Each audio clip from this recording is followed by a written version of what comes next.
ফেসবুকে যারা বড় বড় সেলিব্রিটি হয়েছেন তারা আপনার মতো আমার মতোই ছিল। তারা একসময় হাহাকার করেছে কখন ফেসবুক থেকে টাকা ইনকাম করে। তারা আজ পে আউট অপশনটা খুঁজে পেয়েছে কিভাবে ইনকাম করতে হয়।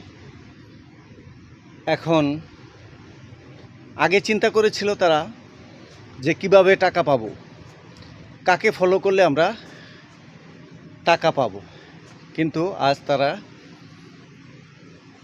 টাকা পাচ্ছে বলেই তারা নানানভাবে উপদেশ দিয়ে যাচ্ছে। তাদের উপদেশগুলোই যে সঠিক হবে তা না। ফেসবুক আপনাকে কি বলছে সেটা আপনি ফলো করুন। কে কি বলল সেটা শোনার দরকার নেই। আপনি আপনার ভিডিও পোস্ট করতে থাকেন, সঠিকভাবে আপলোড করতে থাকেন, আর গাইডলাইনগুলো, ফেসবুকের গাইডলাইনগুলো মেনে চলুন। নিশ্চিত আপনি আপনার গন্তব্যস্থলে পৌঁছে যাবেন। ধন্যবাদ সবাইকে।